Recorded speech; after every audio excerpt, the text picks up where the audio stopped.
Hey, my friends, welcome back to the UNCOMMODiFiED Podcast. I'm Tim Windsor, and I want to welcome to the show today Andrew Leith. Andrew, welcome to the show.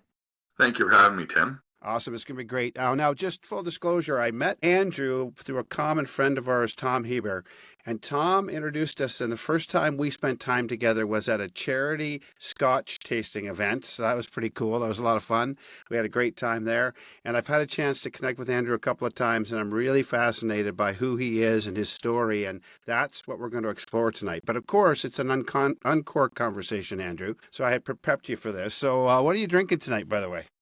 I have some Glenfiddich Blender Select, actually. And I wanted to point out that it is in the very, very ceremonious St. Andrew's crystal glass that was purchased during a Scotland adventure a couple of years ago from the St. Andrew's Old Course. So, awesome. Cheers. That's good stuff. Well, what are you drinking tonight? You know what? I got a bottle of bourbon that I haven't had before for Christmas from a friend of mine.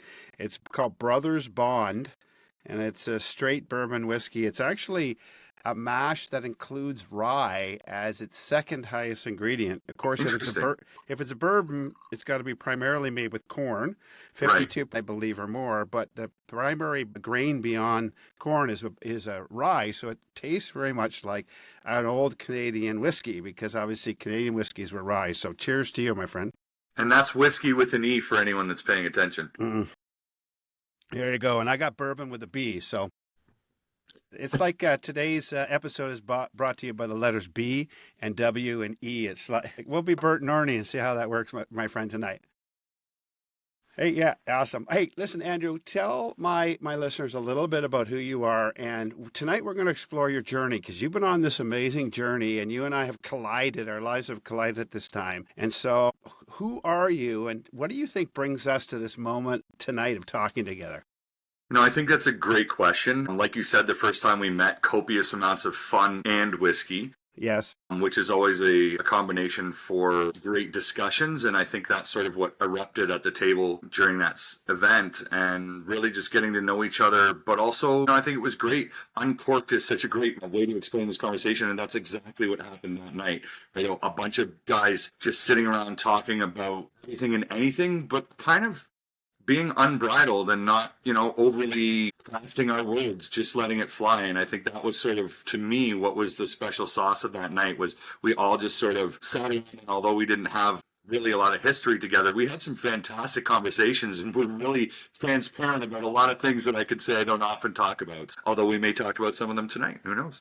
Yeah, absolutely. It was a great conversation and it was a fun evening. And actually, I bid on a awesome prize. It was a charity auction. So I bid on this prize that is a private Scotch tasting for 20 people that I'm going to host in my home. And it's going to be a lot of fun. And of course, Andrew will be one of my guests there and we'll have a lot of fun doing that. So Andrew, a little bit about yourself. Where are you from? What's brought you to this moment?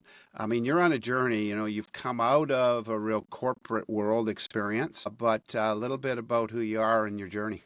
Yeah, absolutely. Thanks, Tim. So, Andrew Leith, born Southern Ontario, spent most of my life here. I went to school here. Most of my career has also resided in Southern Ontario, although I've done some work in the Southern United States as well.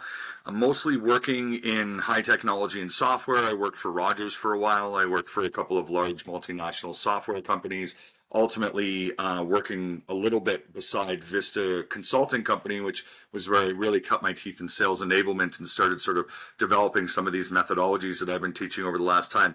But I don't think that's really the story that you're looking at getting at. So the next part of the story is really the, potentially an interesting, divergence from that very, I think, a vanilla corporate story that could be told by probably any person in corporate America right now. So as life does throw us curveballs, I was actually in a training session with a group of executives, sent them off on a break. At that exact same time, it felt like something inside of me burst. And that's exactly what happened.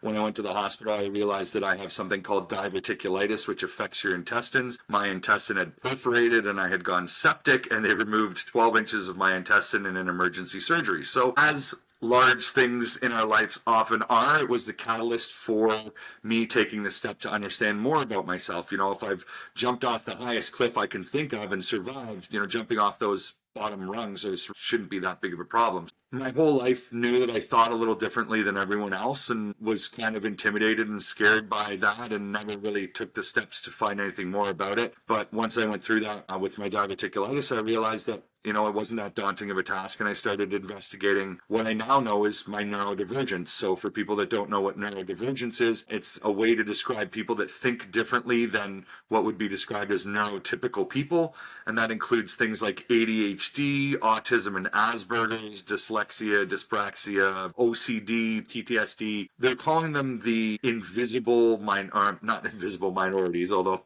does kind of make us invisible minorities, makes us the invisible detriments. I'm sorry, the word's not coming to me right now, but disabilities, invisible disabilities. So that's another term that you'll hear thrown around about neurodivergence. So you go on this journey, you're in the corporate world, you have this event, this health event that starts to get your attention. Through this, you begin to go on a journey and recognize maybe there's some other things going on in the way you look at the world. You're looking at the world differently. And this starts you on a journey of self-discovery, and then ultimately really begins to call you somehow out of the corporate world that you're in. And you get a passion, you get a desire for something very different. So how does that transition start to happen? Because that sounds a little bit like stepping out of a plane at 30,000 feet.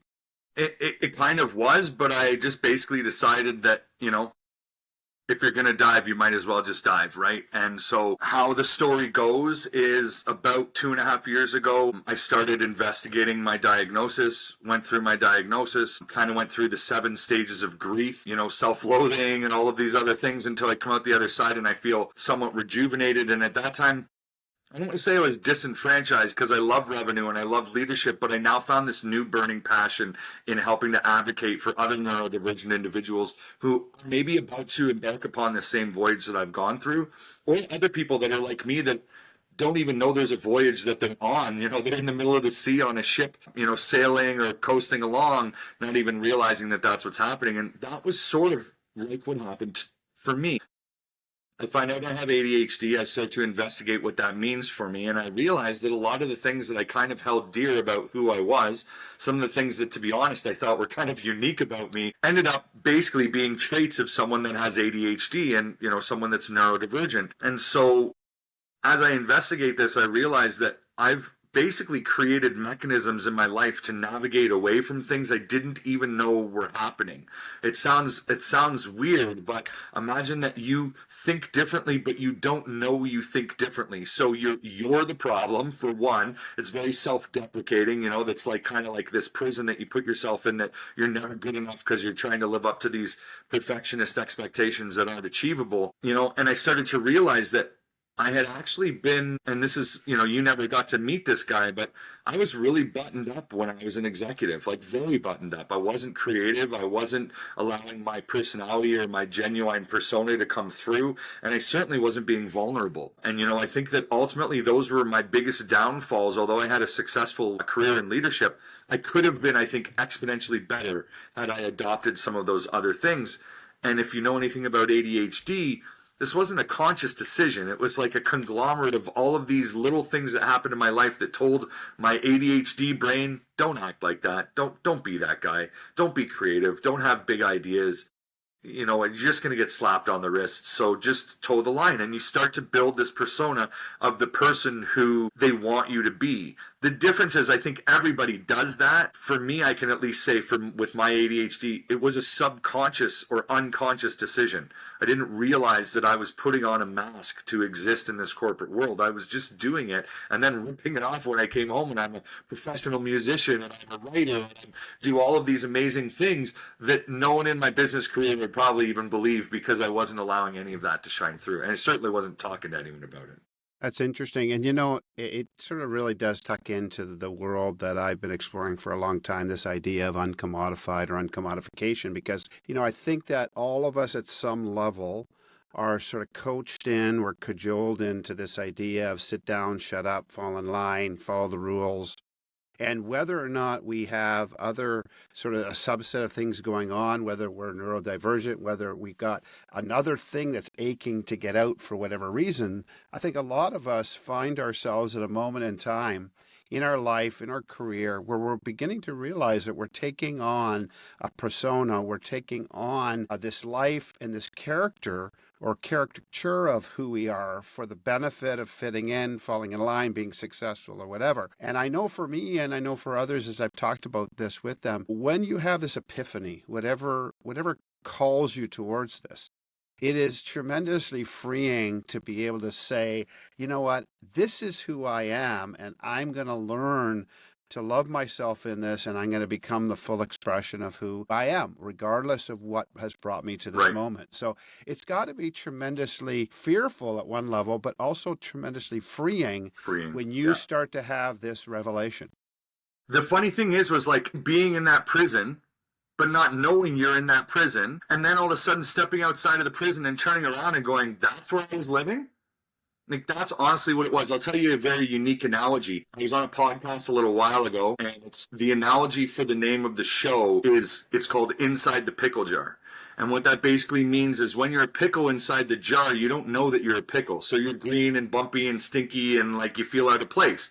But then when you get outside of the jar and you look at the label, you're like, oh, I was a pickle. I was supposed to be all of those things all along. And I feel like that is very indicative of my journey and being on the outside looking back and going like, hey, wow, how did I even get here? To be very honest with you, like knowing that I had this propensity to live outside of the box, live outside of the norm, but force myself or created what I called mechanisms to be able to exist within the box. But I'll tell you, here's my analogy about thinking outside of the box. And it's a co-analogy because we talk about playing nice in the sandbox and we talk about thinking outside of the box. So let me throw an analogy for you, Tim. You, me, and 3 other executives are sitting in the sandbox. We're all getting along. We're utilizing all the tools in the sandbox. We've got the most amazing in the middle of the sandbox. But Andrew's kind of like distracted and he's looking out into the wild yonder. Because Andrew can see that we're in a sandbox sitting on a beach and he's wondering why we're sitting inside of a sandbox when we have access to all the sand around us. And I feel like that is a great way to explain how people with ADHD think. Our minds don't tether us to the box. We do not by nature put walls around ourselves. Unfortunately, we are self-deprecating, so we come up with great ideas and then sometimes talk ourselves off the ledge. But those ideas usually flow pretty freely, and it has to do with the confidence level of the person who's having them as to whether they're shared or maybe the receptiveness of the audience is just as important. But I think it's an interesting analogy that, you know, we're sitting here to utilize all of the tools and happy to utilize the communication strategies that people are putting in front of us, but we can think of 10 other ways to do it. Interesting. First of all, I love the analogy. And again, if you're listening, I always say you're listening for a reason. You know, maybe you feel a little bit like that. Maybe you are a person who's sitting there doing something with a group of people and you have this revelation that there's a lot of sand outside of this constraint that we could be building with, that we could be playing in, that we could be moving into. You know, again, if maybe you need to ask yourself what's beyond the boundaries that you've created, and are the boundaries actually as helpful as maybe we think they are? I mean, it's a really fascinating way of looking at it. So Andrew, here's a question. You get to this moment, you know, you're working in a corporate world. I imagine that means that you're doing fairly well. You're getting a paycheck. It's all quite consistent in your life. All this stuff's happening. And then you start having these thoughts. They're a little bit scary at first, but you start seeing the possibility of potentially living free, living more unfettered, and becoming more of the Andrew who you are. How do you start walking that out in your life and your career? Where does it take you in your next part of the journey? Okay, so almost at the exact same time that my mask came off, unfortunately, some of my favorite people in the organization that I was working with were exited. And I could see that the writing was on the wall. What I was definitely disenfranchised with was running through the corporate hoops. I could now clearly see who the great leaders were and who the people were who were just trying to put up the numbers or just trying to go through the paces. And I wasn't really having a lot of it. And to be honest with you, I had a long conversation with the human resources department there. And although I didn't express that I was going through something in my personal life, I believe the conversation basically went, I'm not sure I can work for this guy. And thankfully they talked me off the ledge a little bit and said, hey, you know what, let's see what we could do. But ultimately it was maybe 4 months after that conversation that I had just, my passion wasn't there. And I realized that I was no longer passionate about helping that organization get to the next level because they had drastically deviated from the path that we had set out previously. And new management obviously was trying to, you know how you've probably experienced this before in your consulting days. New management comes in, they hire you, Tim, because they want to make a great change. But ultimately, really, what is it they want to do? They maybe want to put their thumbprint on it, right? They want to leave their legacy. And unfortunately, that's kind of what was happening here. But it provided the perfect transition opportunity for me to take the knowledge that I had gained in the software world, working with Vista Equity, understanding how to rapid scale software departments, how to build sales departments that could grow exponentially, and put that to use with clients that I've been consulting with. And this is sort of the next and final piece of the puzzle, is the coaching side. So right around the time that I left the organization, I had already been consulting for a couple of years, really could see the value in adding coaching to Octon. So went back to school, started building all my credentials to get my executive coaching distinctions, went down to Kansas in July of last year to finish all of my proctored and in-person studies. While I was in that class, and I still confer with a number of the people that were in that class, it was the first time I talked about my ADHD in a public setting. In July of 2024, it's now January of whatever year it is. I know we're not supposed to timestamp That's okay. Podcast. That's okay. We're January 2025, and that's We're okay. January 20. So it's been less than a year since I've literally said to someone outside of my dinner table that I have ADHD. And part of what has really pushed me forward is 2 of the people in that room have reached out to me to tell me that that was the catalyst for the start of their journey. And to have someone circle around 3, 4, 6 months later and say, hey, that really resonated with me. It took so much strength for you to do that, but it helped me to find the strength to move forward with my diagnosis or to understand more about me. It's hugely empowering, not only to the individual, but to be very honest, empowering to me to understand that this platform that I'm using and this voice that I've been given is not falling on deaf ears. And I guess maybe that's part of the fear, like you were talking about fear, is A, they're going to roll their eyes, they're going to laugh at me, which, as crazy as it is, up until my diagnosis, and I don't want to hinge everything on my diagnosis, but you have to understand it was really a very self-deprecating time in my life before my diagnosis. And afterwards, I realized that all that self-deprecation was just noise. It was head trash. It was static that I didn't need to listen to. And I honestly, now I just turn down the volume. So when you're in my session and you roll your eyes at me, 2 years ago, I would have taken that. I would have taken it right on the chin. I would have thought, man, this is not hitting home for these guys. I really should have reevaluated how I'm delivering this, X, Y, and Z. Now, especially when 10 of the people in the class are giving me thumbs up or nodding their head and one person's rolling their eyes, I almost feel bad for them. I understand that there's something in their way between them and the message that they were there to learn that day, and I can't help them with that. They need to figure out how to navigate around that roadblock, and maybe they can circle back to the message, but damned if I'm going to feel bad about the fact that they can't receive the message, right? That's like your TV being mad at something, like it's irrelevant. No, it's good. And you know what? What I love about it is you obviously are getting really comfortable in your own skin. You're finding your way. And this is, I think this is maybe part of what, attracted me to have this conversation, in that, when we met, it was pretty clear that you are just a guy who's becoming very comfortable within yourself and with who you are. And I think that's such a powerful thing, because I think a lot of people, I've met a lot of people in my life, and I met a lot of people who are just frankly not comfortable in their own skin. And unfortunately, some of those people grow old in that state. They go through their whole life where they've never really been able to settle in to who they are. And I think that's a tyranny. That's a terrible, terrible tyranny where people for some reason can't find this acceptance of themselves and figuring out, how do I get comfortable in the presence of my true self? And again, if you're listening in, I just want to encourage you, I think this is a journey we're all on to figure out who we are, who we're not. Again, we're so conditioned from things around us that sometimes we can lose ourselves in the midst of this. And it's what I like about your story, Andrew, because you're starting to find yourself. You're starting to figure out how to operate and be your most authentic self.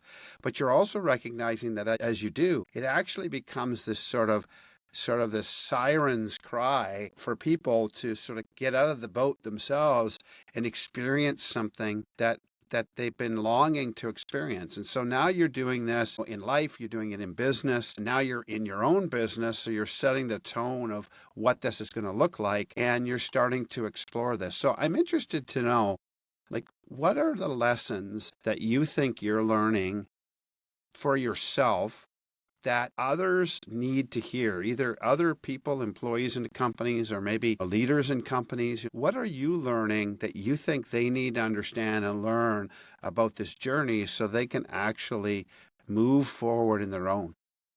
So I'm going to speak to two groups of people, and although this message should hit home with everybody, I'm going to specifically address two different groups of people in that. I think for the executives out there, you need to understand that vulnerability actually creates strength in leadership. And that is a lesson that I didn't realize throughout the majority of my leadership career. And the funny thing is I can help people to become great leaders, but couldn't realize myself the value in being vulnerable. So I was training people who were infinitely better at being vulnerable than me to be great leaders. And they probably surpassed me by the time they walked out of every training course I trained, because I lacked maybe even at the time lacked the ability to be able to drop the mask to be vulnerable. Like that would have been a really hard thing for old me to do. Honestly, it's so weird. And like, for anyone who's listening, like, I'm not certifiable. Like, I'm not crazy. But to look at these things and think I didn't know myself, I didn't understand how I viewed the world, it kind of does make you feel a little off your rocker. But it also provides great introspection and the opportunity for us to realize that in leadership, yes, understanding ourselves is hugely important because that's where it starts. But understanding our employees is paramount. You cannot assume that, I think you and I have talked about this, Tim, my analogy about the tractor and the Ferrari, right? If we're a Ferrari, if we view ourselves as a Ferrari, we tend to view everyone else in the world as being a Ferrari. They're a high performer. They take high octane gas. They run at 200 kilometers an hour. They go, go, go. If I'm a tractor, I tend to view the world as tractors. I'm methodical. I get things done. I'm dependable. I do all of these things. But if I take a tractor and put it on the racetrack, it no longer becomes dependable and hardworking and all these things. And if I take the Ferrari and put a plow on it, it's no longer all those great things that a Ferrari was. If I, as a leader, start telling everyone that they're tractors and we're on a racetrack, I'm in trouble. And adversely, if everyone's on a racetrack and we all of a sudden have to go to the farm, I want to know who the tractors are on my team. And let's face it, just like cars, there are Priuses, there are semis, there are dump trucks, there's everything under the sun. So who are we as leaders to predispose the individual unique traits that our employees have and only cater to those? Like, it kind of almost sounds ridiculous when you paint it like that, right? But it's how the majority of leaders lead. What do leaders say? I lead my team. Well, if you lead your team, you have a single rule set of how you're leading individuals who may all require individual upkeep. So to take that analogy a little further, Ferraris and tractors, potentially similar cost, maybe we'll say $1 million for each or $500,000 for each. Each need a specialized mechanic, each have 4 wheels, each take gasoline. But that's kind of where the similarities stop. Just like human beings, we have eyes, we have ears, we have a mouth, we have arms and legs, but that's kind of where the similarities stop. And why do we look at accommodation as something negative that is only going to bring us potentially up to the status quo? If you know someone with a Ferrari, then you know that it's costing about $10,000 to $15,000 to change the oil. How do you know that? Because they tend to brag about it. So if I have a great employee who requires me to spend extra half an hour or an hour with them every week, and they exponentially outperform everyone on the team, as a good leader, would that probably not be the best use of my time? But who thinks like that? Nobody. Yeah, they don't. And it's interesting because this is the challenge, I think, around this subject matter, is that, again, we want to understand and we want to honor diversity, yet we are unfortunately bound to homogeneity. We are bound to similarity. We have a familiarity bias from a neuroscience perspective. So people who are like us, and are familiar, we tend to trust more, we tend to honor more, all these things that happens. And yet we understand that diverse teams that have different perspectives, that, I often say to my clients, truth is omnidimensional. It's like my hand, it looks different to me than you. You see knuckles, I see a palm. And so the reality is that we get stuck in these worlds where we want to see difference, we want to be able to honor it, but yet everything in us is sort of moving towards sameness, homogeneity, and predictability. And I love what you're talking about, as you just used, and you've used this term several times, this idea of being unmasked. A couple of years ago, when I released my book UNCOMMODiFiED, one of the things, as I studied people who really caught my attention over the years, people that I've come to call the uncommodified, people who are standing out and standing up for positive reasons in their world. As I began to look at their character traits, one of the character traits that actually struck me about them was they were unmasked people. And I remember, when I was writing that chapter, I was thinking about this analogy for me where when I was a kid, my mom always, she would go and she'd put her makeup on. It was the 70s, and she'd go in and she'd put her makeup on. And sometimes I'd want to go out early, and I'd say, Mom, can't we go out? And she'd say, well, I have to put my face on. Now, that's how she described putting her makeup on. I have to put my face on. And it was like she couldn't go outside the house until she put her face on. And I think what I've learned over the years is I did that for many years too. I put my face on. And I think the face on is really the mask. It's this thing that mirrors what I think people want to see about me, how they want me to act, who they want me to be. And so, I think the uncommodified, the people who are moving towards their more true, authentic, unique self, are taking off these masks and saying, this is who I am. And I'm doing the same, and then we're finding value in our difference, and we're figuring out how to come together. And this is exactly what you're talking about. And so again, if you're a leader of a team, here's the challenge. Are you rewarding sameness? Are you rewarding, homogeneity, or are you actually honoring, rewarding diversity of thinking, diversity of perspective? Right. Yes man versus contrarian. Correct. Yeah. Because I tell you something, for many years, think about it. Everybody says they want somebody to challenge them, but let's not believe all that bullshit. They want somebody to challenge them, sort of.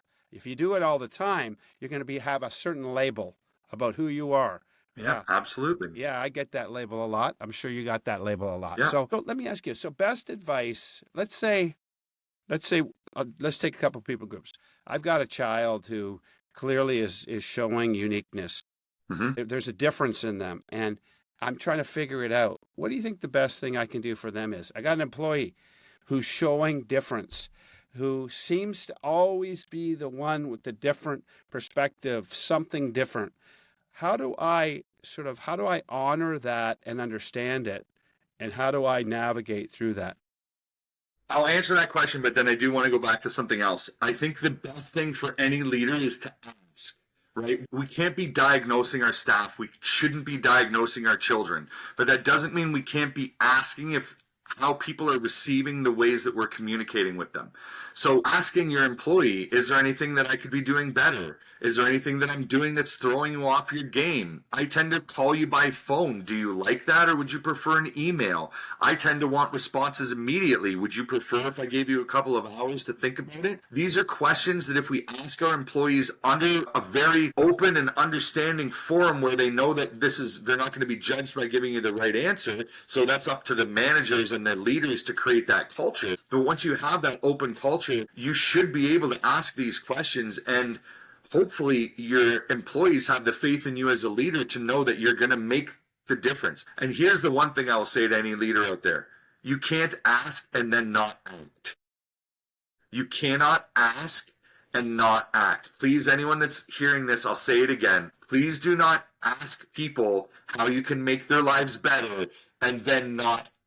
Because you are actually doing the exact opposite of inclusivity, and you're making people feel on the outs. You've actually made someone take the confidence to be able to communicate something to you that they don't feel comfortable doing because they were trusting you. And then if you don't make good on your end, they honestly are starting to question your entire relationship with them. So please, I've had that happen to me in the past. Please don't.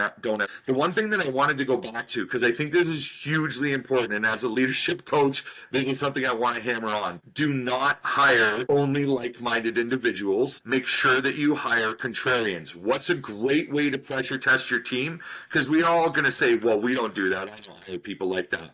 Colby is a fantastic assessment.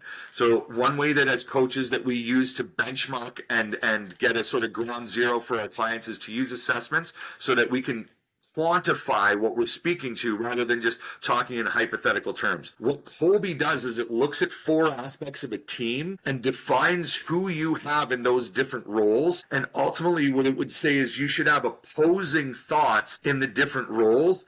And if you have bilateral, you probably don't have great decision making because you probably have a lot of yes men that are reporting up to a CEO that are towing the line. And to be honest, they may have been hired for that exact reason. It just doesn't always produce the best results. So although that creates arduous conversations, Tim, you and I both know nothing great ever happened without a little bit of a fight, right? So Yeah, no, for sure. Well, it's great wisdom for sure. And you know what? It really reminds me of the book Adam. Adam Grant is such a great thinker, and he wrote a book called Think Again, and it's a great book. And if you're listening and you've never read Adam Grant's book, Think Again, you need to read it. And one of the things he talks about this idea of thinking like a scientist, but he challenges leaders to create what he calls a challenge board. And basically, it's a group of people who are going to challenge the shit out of you, who are going to sign me up. I mean, what a great idea. And I think, again, we understand philosophically that balance is created, or we find the middle by pulling equal and opposite on directions hard.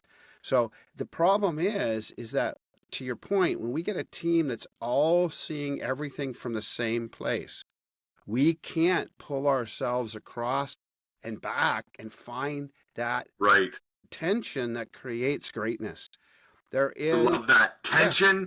For anyone that's quoting, this is the quote of the night. Tension creates greatness. Yeah. And you know what? I hate it on one level, but I recognize it. And the one thing for me in my own journey in my business, I worked as a solopreneur most of my career, most of my business. And in the last couple of years, I guess 4 or 5 years ago, Amanda, my partner, in what I do. I now also have my daughter-in-law, Emily, works for me. And I'll tell you something, I think that I'm better today than I was 4 or 5 years ago. I think I do better things. I think I create better things. And part of it is the tension. Now, on one level, I hate it, because I like to live my own echo chamber, and I think everything I do is fucking amazing. So I don't really want somebody to tell me it's shit. Yeah.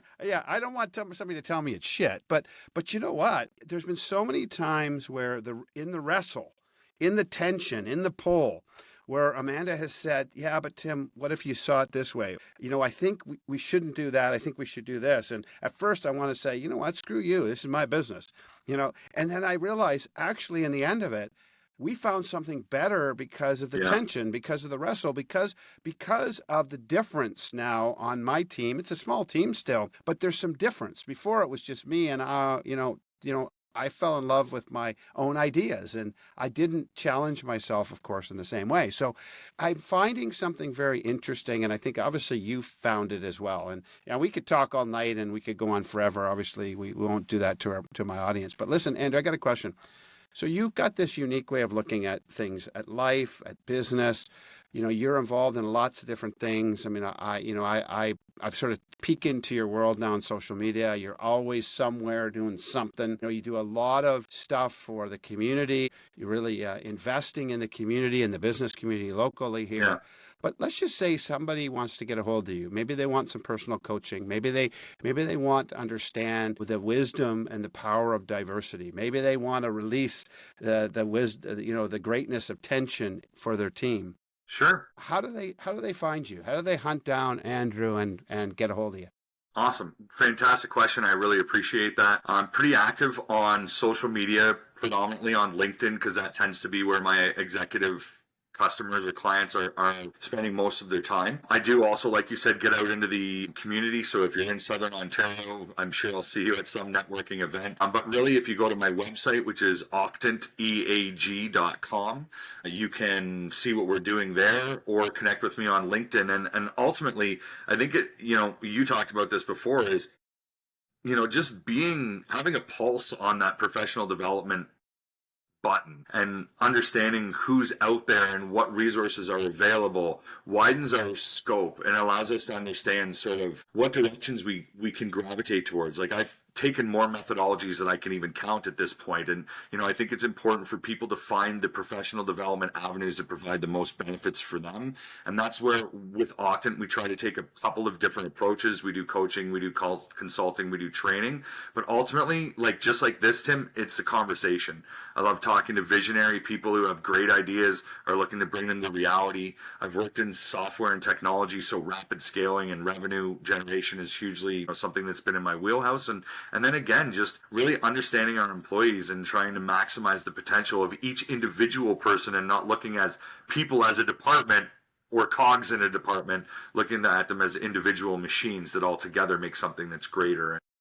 So yeah, feel free to reach out to me on LinkedIn or anywhere, right? But mostly octanteag.com or LinkedIn. You can search me under Andrew Leith, and Octant is also on LinkedIn as well. Awesome. And, Andrew, I want to say this. I mean, you and I don't know each other that well yet. I imagine that we're going to continue, and I hope that we continue to get to know each other. The one thing, again, if you're listening, I want to point out, by nature, I am not that social, which I know seems strange. When I say to people this, they don't really believe it. They don't get it. But so up until my early 20s, I never went to a public event.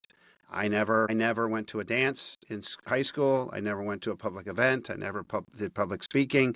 I was afraid of crowds. Actually, as a child, I had a terrible speech impediment. I had to go to speech therapy.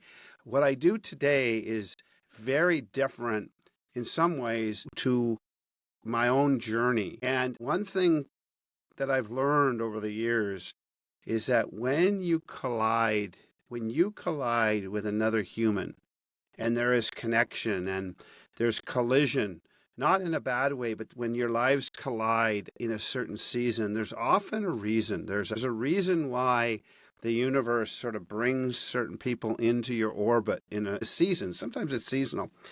And, the night that we first connected, and it's kind of interesting because Craig Minchin, who, by the way, is the one who gave me this bourbon, Craig Minchin was at this event as well. And if for those of you who listen to my podcast, you know that I've had Craig on many times. Craig is what I like to call my resident leadership historian, and we chat about history and leaders and all the things that Craig's into.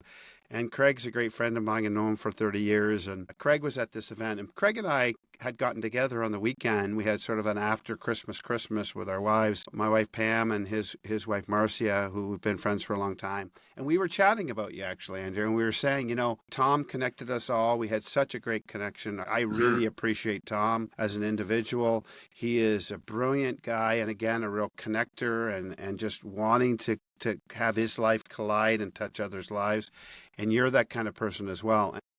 I just want to say that I really appreciate the fact that you're on this journey, but, I want to say to you, Andrew, I think as much as you're on this journey for yourself, you're on this journey for others.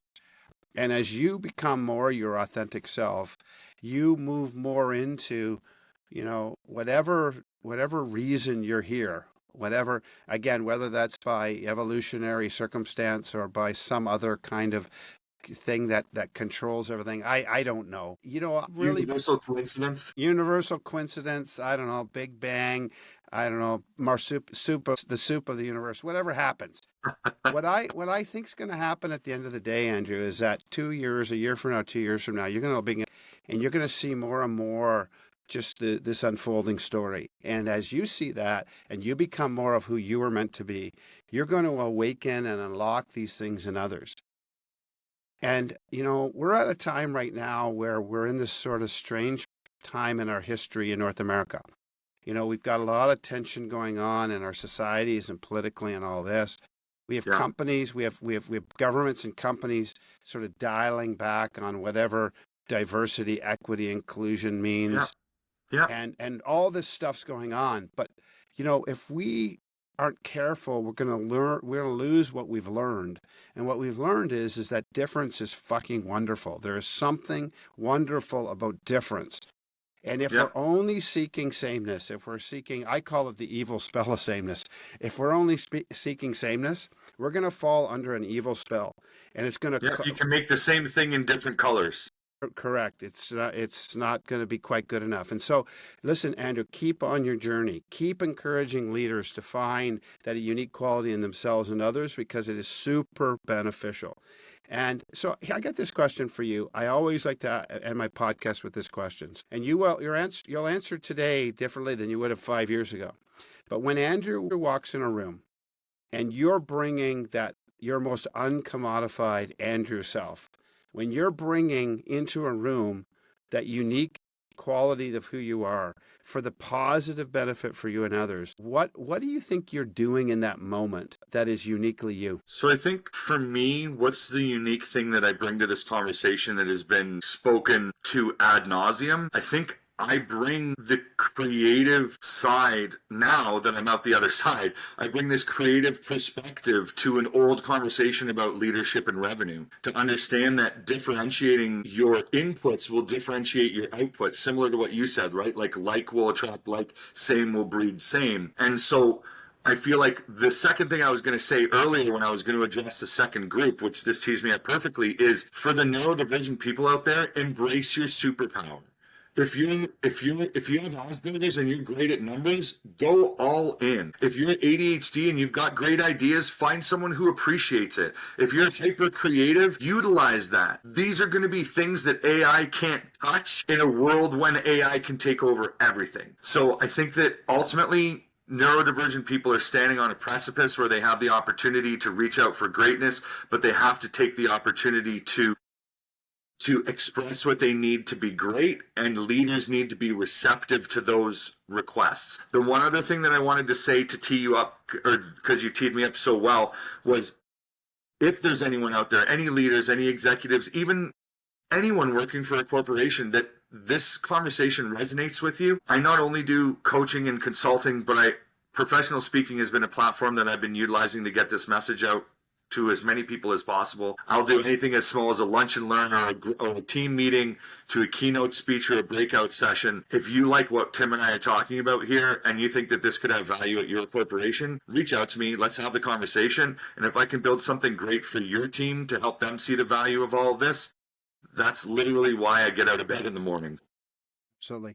You know what? I think that's really speaks into that unique contribution that you have. You have your unique contribution, I think, in any room is going to be to stand up and to live uniquely and call others to do that. And I think that is really important. And again, if you're listening for a reason. I really appreciate that. And so my challenge to you is ask yourself, what does this mean to you?